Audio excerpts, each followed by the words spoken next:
ॐ नमो भगवते वासुदेवाय।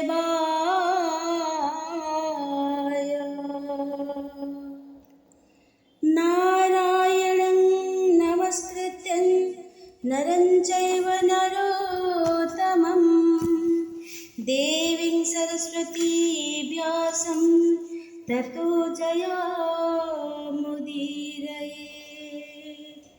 शुक्लाम्बरं धरं विष्णुं शशिवर्णं चतुर्भुजं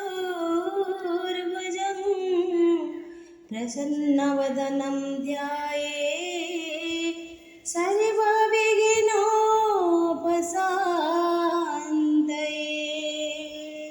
व्यासाय विष्णुरूपाय व्यासरूपाय विष्णवे नमो वै ब्रह्मविदये वसिष्ठाय नमो नमः। अथ तृतीयोऽध्यायः कर्मयोगः। अर्जुन उवाच ध्यायसि चेत् कर्मणस्ते मदा बुद्धिर्जनार्दन तत्किं कर्मणि घोरे मां नियोजयसि केशव। व्यामिश्रेणैव वाक्येन बुद्धिं मोहयसि मे तदेकं वद निश्चित्य येन श्रेयोऽहमाप्नुयाम्। अर्जुन कहले, हे जनार्दन, जदि आपणଙ୍କ ମତରେ कर्म अपेक्षा ज्ञान जोग श्रेयस्कर तेबे हे केशव ए घोर हिंसात्मक कर्म करिबा पाई मोते काहींकि नियोजित करुछन्ति। आपण मिश्रित वचन रे मो बुद्धि को सते जेपरि विमोहित करुछन्ति। गोटे कथा निश्चय करी कहन्तु जहाद्वारा कि मु श्रेय लाभ करिबे।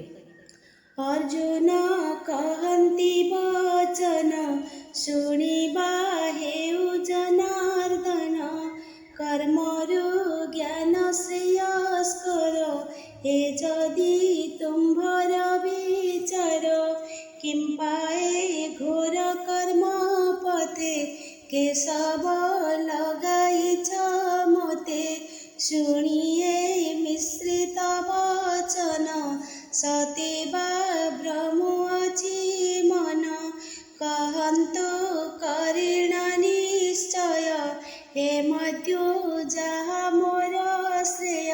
श्री भगवान् उवाच लोकेऽस्मिन् द्विविधा निष्ठा पुरा प्रोक्ता मया नघ ज्ञानयोगेन साङ्ख्येन कर्मयोगेन योगिनां न कर्मणामनारम्भा नैष्कर्म्यं पुरुषाश्नुते न च सन्न्यासनादेव सिद्धिं समाधिगच्छति। श्री भगवान कहले, हे निष्पाप अर्जुन, ए संसार रे दुई प्रकार मुख्य प्राप्तिर मार्ग अछि जहा पूर्वर कहा जायछि। ताहा हैला सांख्य मानक पाई अर्थात शुद्धान्तकरण विशिष्ट ज्ञानी पाई ज्ञान जोग एवं कर्मी मानक पाई कर्म जोग। कर्म आरंभ न करी केही तत्व ज्ञान लाभ करि परिबे नाही। आउ चित्त शुद्धि बिना ज्ञान बिना केवल कर्म त्याग करिदेले सिद्धि लाभ हुए नाही। शुण हे निष्पापी अर्जुन पूर्वे मु करिछि व्याख्यान मोक्ष लाभर मार्ग दुई ज्ञान को सांख्य जोग कहि कर्मीर जान कर्म जोग फले न थाए अनुराग कर्म न करि कदाचन न मिली थाए तत्व ज्ञान ज्ञान विहुने कर्म करी जेहुबा सन्यास आचरी से नुहे सिद्धि को भाजन निश्चित एकथा अर्जुन। नहि कश्चित् क्षणमपि जातु तिष्ठत्य कर्मकृत् कार्यते ह्यवश कर्म सर्वप्रकृतिजर्गुणे कर्मेन्द्रियाणि संयम्य यास्ते मनसा स्मरन् इन्द्रियार्थान् विमूढात्मा मिथ्याचारः स उच्यते यस्तेन्द्रियाणि मनसा नियम्यारभतेऽर्जुन कर्मेन्द्रियै कर्मयोगमासक्तः स विशिष्यते। कौनसी व्यक्ति कदापि कर्म न କରି କ୍ଷଣେ ମାତ୍ର ସୁଦ୍ଧା ରହିପାରନ୍ତି ନାହିଁ, କାରଣ ସ୍ୱାଭାବିକ ଗୁଣ ସବୁ ସମସ୍ତଙ୍କୁ ଅବଶ କରାଇ କର୍ମ କରାଇଥାଏ। ଯେଉଁ ବ୍ୟକ୍ତି କର୍ମେନ୍ଦ୍ରିୟମାନଙ୍କୁ ସଂଯମ କରି ମନରେ ବିଷୟ ସୁଖ ସବୁକୁ ଚିନ୍ତା କରୁଥାଏ, ସେ ଅଜ୍ଞାନକୁ କପଟାଚାରୀ କୁହାଯାଏ। ହେ ଅର୍ଜୁନ, ଯେଉଁ ବ୍ୟକ୍ତି ମନରେ ଜ୍ଞାନେନ୍ଦ୍ରିୟମାନଙ୍କୁ ସଂଯତ କରି ଅନାସକ୍ତ ହୋଇ କର୍ମେନ୍ଦ୍ରିୟମାନଙ୍କ ଦ୍ୱାରା କର୍ମଯୋଗ ଆରମ୍ଭ କରନ୍ତି, ସେ ଶ୍ରେଷ୍ଠ ବୋଲି କଥିତ ହୁଅନ୍ତି। କର୍ମ ନ କରି କେଉଁ ଜନ ତିଷ୍ଠି ନ ପାରେ କଦାଚନ ସବିଏ ପ୍ରକୃତିର ଦାସ କର୍ମ କରନ୍ତି ହୋଇ ବଶ ସଂଯତ କରି କର୍ମେନ୍ଦ୍ରିୟ ବିଷୟ ସୁଖେ ଯାର ଲୟ କପଟେ କରୁଥାଏ କର୍ମ ସେ ମିଥ୍ୟାଚାରୀ ମୂଢ଼ ଜନ ନିୟତଂ କୁରୁ କର୍ମତ୍ୱଂ କର୍ମଜ୍ୟାୟୋ ହ୍ୟକର୍ମଣଃ ଶରୀରୟାତ୍ର विजते न प्रसिद्धेद कर्मणः यज्ञार्थात् कर्मणोऽन्यत्र लोकोऽयं कर्मबन्धनः तदर्थं कर्म कौन्तेय मुक्तसङ्गः समाचर। ତେଣୁ ତୁମେ ନିୟମିତ କର୍ମ କର, କାରଣ କର୍ମ ନ କରିବା ଅପେକ୍ଷା କର୍ମ କରିବା ଶ୍ରେୟସ୍କର। କର୍ମ ନ କଲେ ତୁମର ଶରୀର ନିର୍ବାହ ମଧ୍ୟ ହେବ ନାହିଁ। ହେ କୌନ୍ତେୟ, ଯଜ୍ଞ ନିମିତ୍ତ ଅର୍ଥାତ୍ ପରୋପକାର ନିମିତ୍ତ ଯେଉଁ କାମ କରାଯାଏ, ତା ବିନା ଅନ୍ୟ କର୍ମ ମନୁଷ୍ୟମାନଙ୍କର ବନ୍ଧନର କାରଣ ହୁଏ। ତେଣୁ ସେହି ଯଜ୍ଞ ଉଦ୍ଦେଶ୍ୟରେ ଅନାସକ୍ତ ହୋଇ ତୁମ୍ଭେ କର୍ମ କର। ମନେ ସଂଯମୀ ଜ୍ଞାନେନ୍ଦ୍ରିୟ ନିୟୋଜି ସର୍ବ କର୍ମେନ୍ଦ୍ରିୟ ତେଜିଆ ଶକ୍ତି କରେ କର୍ମ ସେ ଶ୍ରେଷ୍ଠ ଜାଣ ହେ ଅର୍ଜୁନ ତହୁଁ ସତତ କର୍ମ କର ଅକର୍ମ କର୍ମ ଶ୍ରେୟସ୍କର କର୍ମକୁ କଲେ ପରିହାର ନ ରହିପାରେ ଶରୀର ଯଜ୍ଞ ନିମିତ୍ତ କର୍ମ ମାନ ନ କରି କଲେ ଆନ କର୍ମ ସେ ହୁଏ ବନ୍ଧନ କାରଣ ଏଣୁ ହେ କୁନ୍ତୀର ନନ୍ଦନ ଆସକ୍ତି ଭାବ ମନୁ ତେଜି ଯଜ୍ଞ କର୍ମରେ ଯାଅ ମଜି ସହ ଯଜ୍ଞ ପ୍ରଜା ସୃଷ୍ଟ୍ୱା ପୂର୍ବବାଚ ପ୍ରଜାପତି अनेन प्रासविश्वध मे सवस्तष्टकामधृक् देवन भावयतनेन ते देवा भावयन्तु वः परस्परं भावयन्तः श्रेयःपरम् अवाप्स्यथ। सृष्टि आरंभरे ब्रह्मा यज्ञ सहित प्रजाମାନଙ୍କୁ सृष्टि କରି କହିଥିଲେ ଯେ ଏହି ଯଜ୍ଞ ଦ୍ୱାରା ତୁମେମାନେ ବୁଦ୍ଧି ପ୍ରାପ୍ତ ହୁଅ ଏବଂ ଏହି ଯଜ୍ଞ ହିଁ ତୁମ୍ଭମାନଙ୍କର ଅଭୀଷ୍ଟ ଫଳ ପ୍ରଦାନ କରୁ। ଏହି ଯଜ୍ଞ ଦ୍ୱାରା ତୁମ୍ଭେମାନେ ଦେବତାମାନଙ୍କୁ ସନ୍ତୁଷ୍ଟ କର ଏବଂ ଦେବତାମାନେ ତୁମ୍ଭମାନଙ୍କୁ ସନ୍ତୁଷ୍ଟ କରନ୍ତୁ। ଏହିପରି ପରସ୍ପରର ସନ୍ତୋଷ ବିଧାନ ଦ୍ୱାରା ତୁମ୍ଭେମାନେ ପରମ ମଙ୍ଗଳ ଲାଭ କର। सृष्टि प्रारंभे प्रजापति यज्ञ प्रजा कले सृष्टि कहिले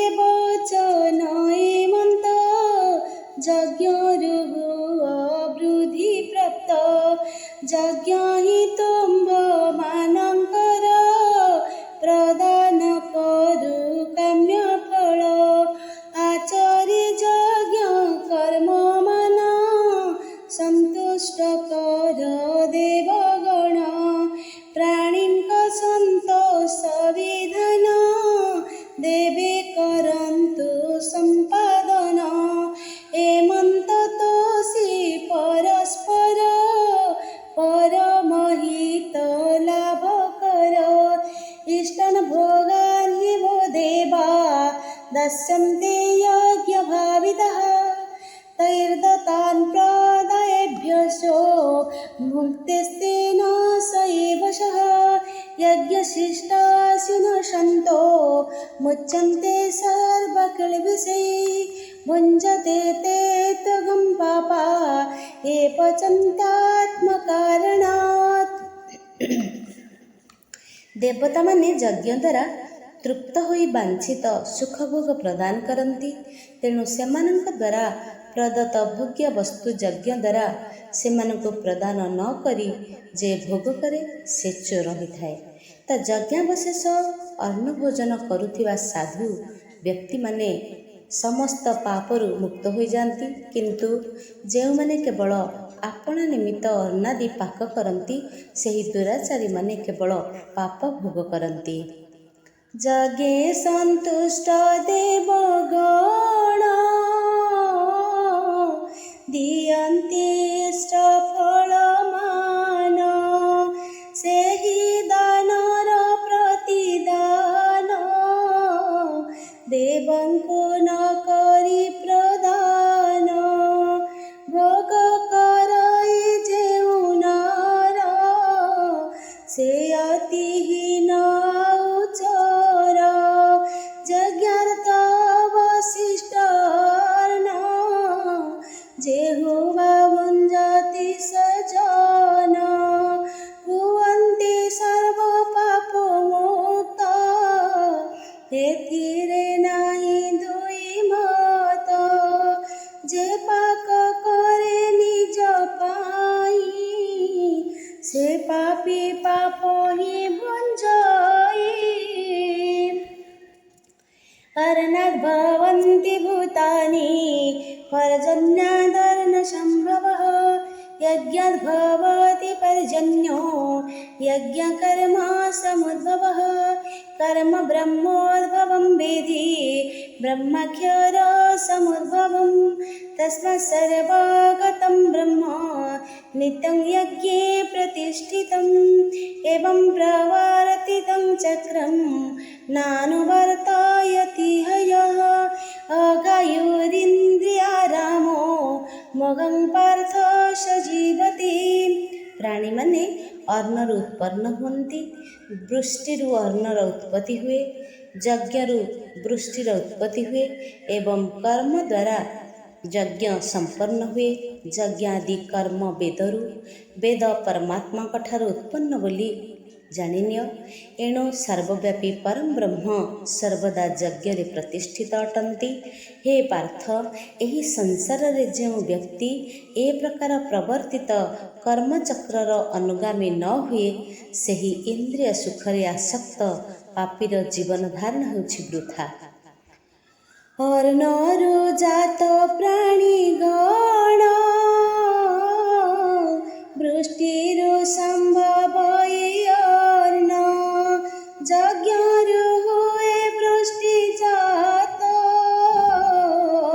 ଯଜ୍ଞ ହିଁ କର୍ମରୁ ସମ୍ଭୂତ। ଯଜ୍ଞାଦି ବେଦରୁ ଉତ୍ପନ୍ନ ବେଦର ସ୍ରଷ୍ଟା ପରଂ ବ୍ରହ୍ମ। ତାହୁ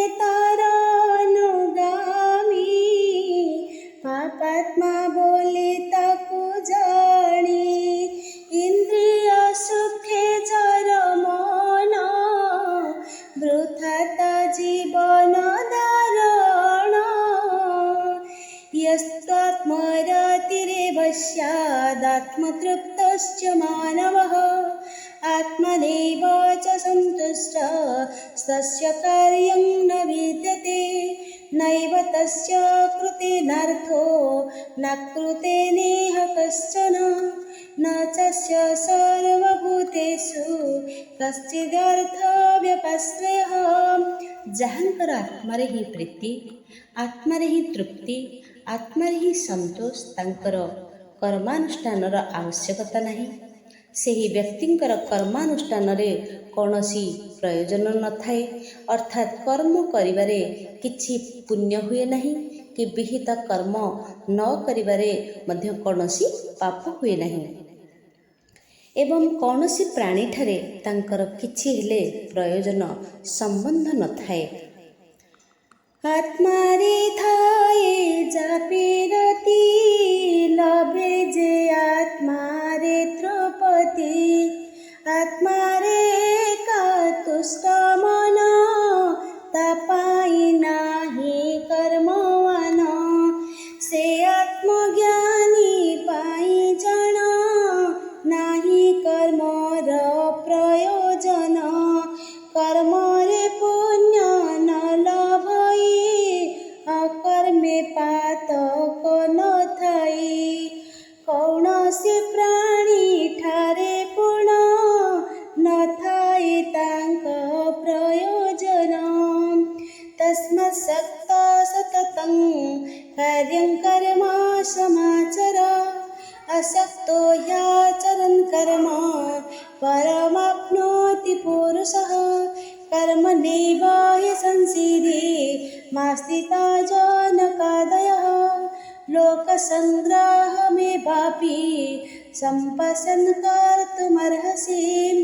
अतएव तुम्हें फल प्रति अनासक्त होई कर्तव्य कर्म अनुष्ठान कर, कारण आसक्ति शून्य होई जो व्यक्ति कर्म करे से परम गति प्राप्त होइथाए।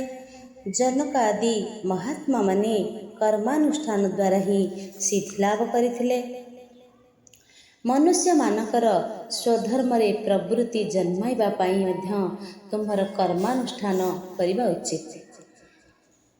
फले होइण नासक्त कर्तव्य कर्मे हुअरत आसक्ति तेजी कले कर्म जने लभन्ति दिव्यधाम जनक आदि सदाचारी कर्म जगको अनुसारी लभिले सिद्धि दिव्य ज्ञान तेणु स्वधर्मे दीयमान लोकंक प्रवृत्ति निमित्त कर्तव्य करिबा उचित।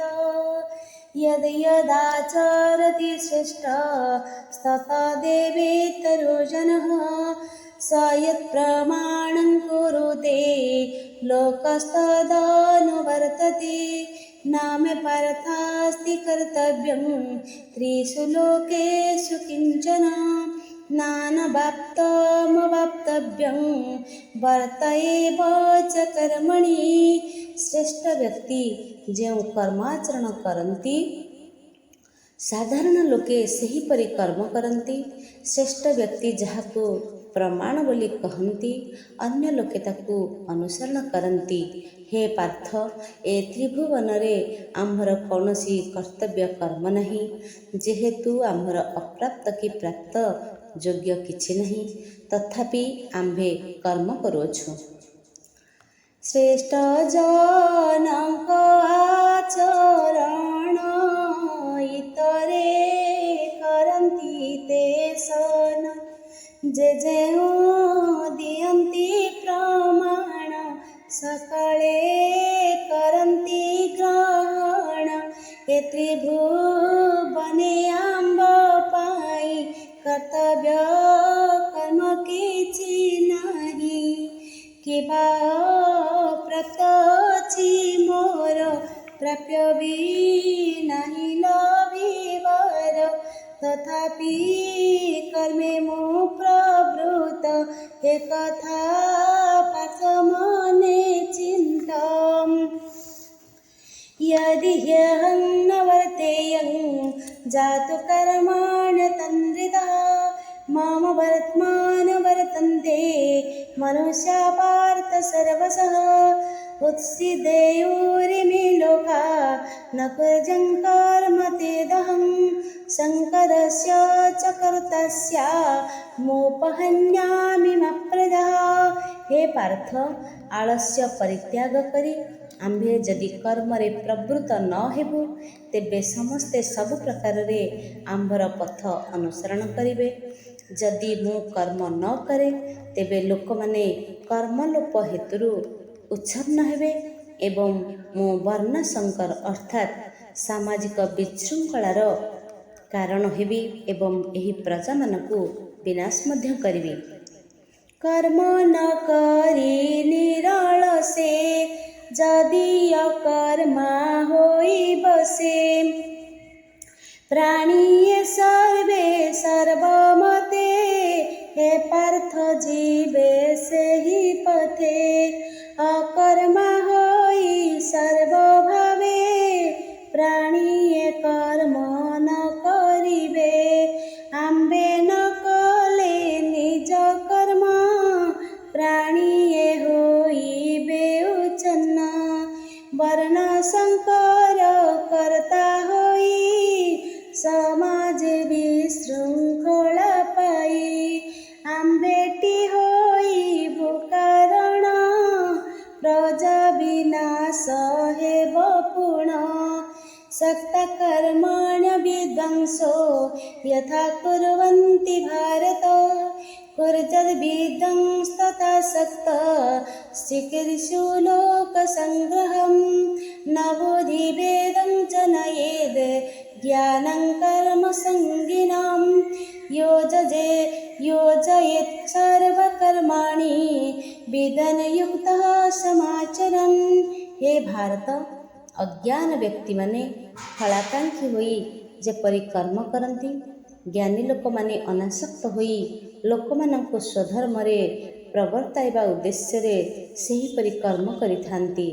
कर्म फलरे आसक्त अज्ञान मानंकर कर्म विषय रे ज्ञानी माने मतभेद जन्माइबे नहीं बरं निजे जगजुक्त होई कर्मानुष्ठान करी सेमानंको कर्मरे प्रवृत्त कराइबे। आसक्त होई अज्ञाजने कर्म करन्ति सावधाने ज्ञानिये होई अनासक्त कर्मे ते सनानुरक्तम् स्वधर्मे प्रवृत्ति निमित्त हे कर्म लोडा हे भारत फले आसक्त मूढ़ नारे न कही कर्म विषय रे ज्ञानी रहन्तु सावधान न करी तंक बुद्धि भ्रम ज्ञानिये होई कर्मरत करन्तु अज्ञाने प्रवृत्त प्रकृते क्रियमाणानि गुणे कर्माणि सर्वशः अहंकार विमूढात्मा कर्ताहमीति मन्यते तत्त्ववितु महाबाहो गुणकर्म विभागयोः गुणगुणेषु वर्तन्त इति मत्वा न सज्जते। प्रकृतिर गुणस्वरूप इंद्रिय मानक द्वारा समस्त कर्म संपन्न हुए किंतु अहंकार विमूढ़ व्यक्ति मु सबु कर्मर कर्ता बोली मन करे। हे महाबाहु, गुणकर्म विभागर तत्वज्ञानी पुरुष इंद्रिय मानक द्वारा विषयमान संपादित हेउछि एहा जानी से कर्मरे आसक्त हुअन्ति नहीं कि आपणाकु कर्ता बोली मन करन्ति नहीं। प्रकृति गुण कर्म भेदे कर्म संभवे हि भवे सकल क्रिया कर्म मन इंद्रिय करन्ति संपन्ना मात्र मूढ़ अहंकारे निजकु कर्ता मनि करे गुण कर्म तत्व ज्ञानी इंद्रिय कर्म मान जानी कर्म रे न रखी आसक्ति गुण कर्म भेद चिंती हे महाबाहु से ही जन तेजंती कर्ताभिमान प्रकृतिर्गुण सम्मूढ़ा सजन्ते गुण कर्मसु तान् कृष्णाविदो मन्दान् कृष्णवीर्ना विचालयेत् मयि सर्वाणि कर्माणि सन्न्यस्याध्यात्मचेतसा नीरसि निर्ममो भूत्वा योधस्य विगतज्वरः एवमेतामिदं नित्यमनुतिष्ठन्ति मानवः श्रद्धावन्तो न सूयन्तो मुच्यन्ते तेऽपि कर्मभिः। प्रकृतिर गुण द्वारा मुग्ध होई ଯେଉଁମାନେ ଇନ୍ଦ୍ରିୟ ଓ ବିଷୟରେ ଆସକ୍ତ ସେହି ଅଳ୍ପ ବୁଦ୍ଧି ମନ୍ଦ ଲୋକମାନଙ୍କୁ ତତ୍ତ୍ୱଜ୍ଞାନୀ ବ୍ୟକ୍ତି ବିଚାଳିତ କରିବେ ନାହିଁ। ତୁମ୍ଭେ ଅଧ୍ୟାତ୍ମ ଜ୍ଞାନରେ ଅର୍ଥାତ୍ ଈଶ୍ୱର ହିଁ କର୍ତ୍ତା ଆଉ ତାଙ୍କ ଇଚ୍ଛାରେ ମୁଁ କର୍ମ କରୁଅଛି। ସମସ୍ତ କର୍ମ ଆମ୍ଭଠାରେ ସମର୍ପଣ କରି ନିଷ୍କାମ ତଥା ମମତା ଶୂନ୍ୟ ହୋଇ ଶୋକତ୍ୟାଗ ପୂର୍ବକ ତୁମେ ଯୁଦ୍ଧ କର। ଯେଉଁ ବ୍ୟକ୍ତିଗଣ ଶ୍ରଦ୍ଧାବାନ ଅସୂୟା ଶୂନ୍ୟ ହୋଇ ଆମ୍ଭର ଏହି ମତକୁ ସର୍ବଦା ଅନୁସରଣ କରନ୍ତି ସେମାନେ ମଧ୍ୟ କର୍ମ ବନ୍ଧନରୁ ମୁକ୍ତ ହୁଅନ୍ତି। ପ୍ରକୃତି ଗୁଣରେ ମୋହିତ ଇନ୍ଦ୍ରିୟ ସୁଖରେ ଆସକ୍ତ ଅଳପ ବୁଦ୍ଧି ମନ୍ଦମତି ବିଷୟ ଭୋଗେ ଯାର ପ୍ରୀତି ଏ ମୂଢ଼ ଜନଙ୍କୁ ପଣ୍ଡିତ ନ କରିଥାନ୍ତି ବିଚଳିତ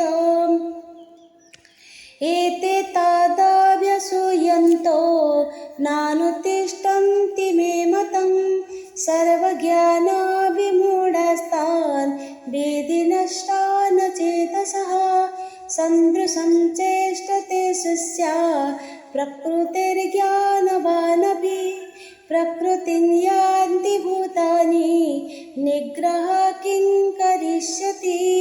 किन्तु ଯେଉଁମାନେ ଅସୂୟା ବଶତଃ ଆମ୍ଭର ଏହି ମତକୁ ଅନୁସରଣ କରନ୍ତି ନାହିଁ ସେମାନଙ୍କୁ ସର୍ବଜ୍ଞାନ ବିମୂଢ଼ ବିବେକ ଶୂନ୍ୟ ଏବଂ ପଥଭ୍ରଷ୍ଟ ବୋଲି ଜାଣ। ଜ୍ଞାନୀ ବ୍ୟକ୍ତି ମଧ୍ୟ ସ୍ୱକୀୟ ପ୍ରକୃତି ଅନୁରୂପ କର୍ମ କରିଥାନ୍ତି କାରଣ ପ୍ରାଣୀମାନେ ସ୍ୱଭାବର ହିଁ ଅନୁସରଣ କରନ୍ତି। ତେବେ ଇନ୍ଦ୍ରିୟ ନିଗ୍ରହ ଅବରୁଦ୍ଧ କ'ଣ କରିପାରେ? अध्यात्म ज्ञाने कर्म मान मुठारे करि समर्पण शोक ममता करि दूर निष्कामे कर हे समर असूया भाव परिहरी आम्भ मतକୁ श्रद्धा करी जे जन कर्म आचरन्ति कर्म बन्धन मिले मुक्ति आबर असूया बसत जे जन न पाळे मत से पथ भ्रष्ट मूढ़ जन विवेकहीन बोली जान निज प्रकृति अनुसारे ज्ञानी जन भी कर्म करे प्रकृति बस सर्व जीव इंद्रिय दमन की हेव इंद्रियस्येन्द्रियस्यार्थे रागद्वेषोऽवस्थितो तयोर्नवशमागच्छे तौ यस्य परिपन्थिनो शयन स्वधर्मविगुणः परधर्मस्वनुष्ठितात् स्वधने निधनं श्रेयः परधर्मो भयावहः। ପ୍ରତ୍ୟେକ ଇନ୍ଦ୍ରିୟର ସ୍ୱ ସ୍ୱ ଅନୁକୂଳ ବିଷୟରେ ପ୍ରୀତି ଓ ପ୍ରତିକୂଳ ବିଷୟରେ ବିଦ୍ୱେଷ ରହିଅଛି। ସେହି ରାଗଦ୍ୱେଷର ବଶବର୍ତ୍ତୀ ହେବା ଉଚିତ ନୁହେଁ, କାରଣ ସେ ଉଭୟ ମୋକ୍ଷାଭିଳାଷୀର ପ୍ରତିବନ୍ଧକ ଅଟନ୍ତି। ଉତ୍ତମ ରୂପେ ଅନୁଷ୍ଠିତ ପରଧର୍ମ ଅପେକ୍ଷା କିଞ୍ଚିତ୍ ଦୋଷଯୁକ୍ତ ସ୍ୱଧର୍ମ ଶ୍ରେୟସ୍କର। ସ୍ୱଧର୍ମ ପାଳନରେ ମୃତ୍ୟୁ ମଧ୍ୟ କଲ୍ୟାଣକର, କିନ୍ତୁ ପରଧର୍ମ ଭୟଙ୍କର ଅଟେ। ଇନ୍ଦ୍ରିୟ ଯେବେ କରି ଭୋଗ ରହିଛି ଦ୍ୱେଷ ଅନୁରାଗ, ଭୋଗ ହୋଇଲେ ଅନୁମତ ସୁଖ ରାଗ ହୁଏ ତାତ। ଆମର ପ୍ରତିକୂଳ ଭୋଗ ଜନ୍ମାଏ ବିଦ୍ୱେଷ ବିରାଗ, ରାଗ ଦ୍ୱେଷରୁ ହୋଇ ମୁକ୍ତ କର୍ତ୍ତବ୍ୟ କରିବା ଉଚିତ। ଏ ରାଗ ଦ୍ୱେଷ ଅଭିମାନ ମୁଖ୍ୟ ଯୋଗର ଶତ୍ରୁଧନ। ସ୍ୱଧର୍ମ ହେଲେ ହିଁ ବିଗୁଣ, ଆନ ଧର୍ମରୁ ଶ୍ରେୟମାଣ। ସ୍ୱଧର୍ମେ ମୃତ୍ୟୁ ଶ୍ରେୟସ୍କର, ଅପର ଧର୍ମ ଭୟଙ୍କର। अर्जुन उवाच अथ केन प्रयुक्तोऽयं पापं चरति पुरुषः अनिच्छन्नापि वर्ष्णेय बलादिव नियोजितः।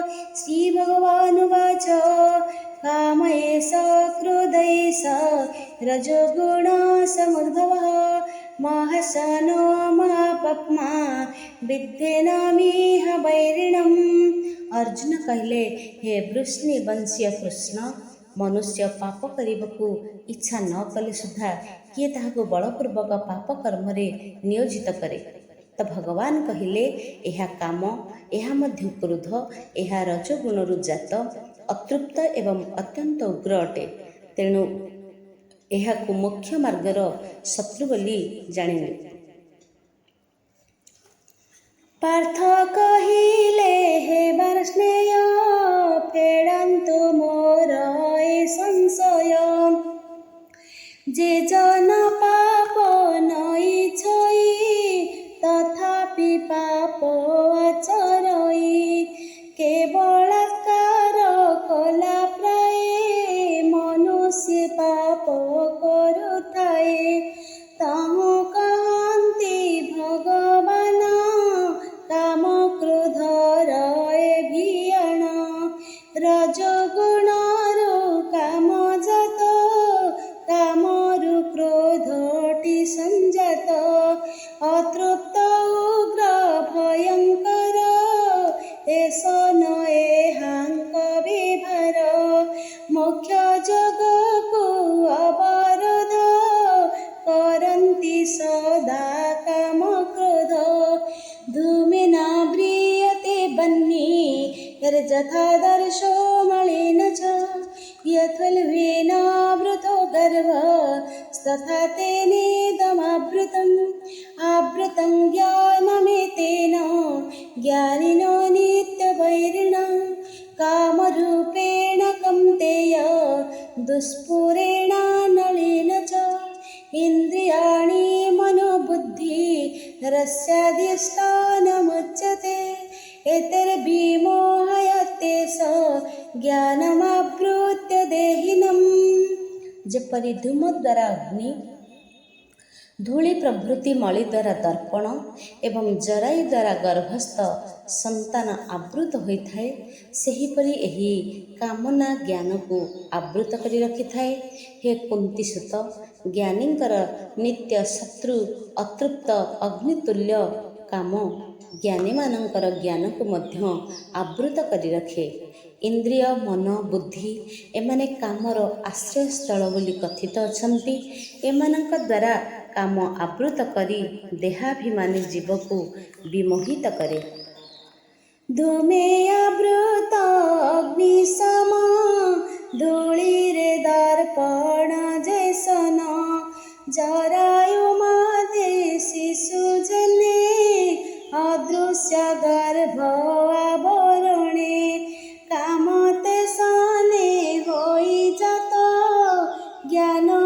କରଇଅବୃତ ଅତୃପ୍ତ ନଳ ସମାନ ଜ୍ଞାନୀଙ୍କ ଚିର ଶତ୍ରୁପୁଣ ଏ ଯେ କାମନା କୁନ୍ତି ସୁତ ଜ୍ଞାନକୁ କରଇଅବୃତ ଇନ୍ଦ୍ରିୟ ବୁଦ୍ଧି ଆଉ ମନ କାମର ଅଟଇ ସଦନ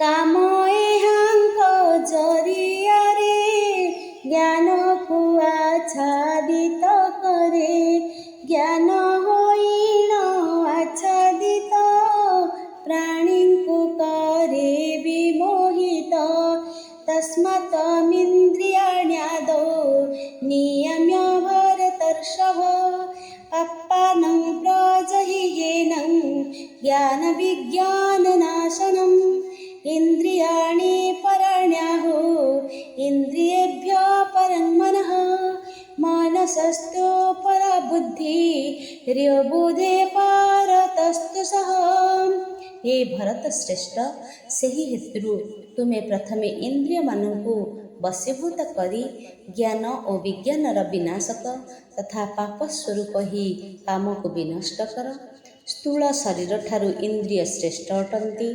ଇନ୍ଦ୍ରିୟମାନଙ୍କଠାରୁ ମନ ଶ୍ରେଷ୍ଠ ମନ ଅପେକ୍ଷା ବୁଦ୍ଧି ଶ୍ରେଷ୍ଠ ଏବଂ ବୁଦ୍ଧିଠାରୁ ଆତ୍ମା ଶ୍ରେଷ୍ଠ ହୋଇଥାଏ ସେହି କାରଣ ହେ ଭାରତ ଇନ୍ଦ୍ରିୟ କରି ବଶୀଭୂତ ଜ୍ଞାନ ବିଜ୍ଞାନ ନାଶକାରୀ କାମନା ସର୍ବଦା ସଂହାରୀ ପାପ ସ୍ୱରୂପ ଏହି କାମ ସତତ କରିବ ବର୍ଜନ ସ୍ଥୂଳ ଶରୀର ଠାରୁ ଶ୍ରେୟ ଏ ଯେତେ ଅଛନ୍ତି ଇନ୍ଦ୍ରିୟ ଠାରୁ ଶ୍ରେଷ୍ଠ ମନ ମନରୁ ବୁଦ୍ଧି ଶ୍ରେୟ ଜାଣ ବୁଦ୍ଧିରୁ ଆତ୍ମାଟି ଉତ୍ତମ ତେଣୁ ଏ ଆତ୍ମା ସର୍ବୋତ୍ତମ ଏବଂ ବୁଦ୍ଧି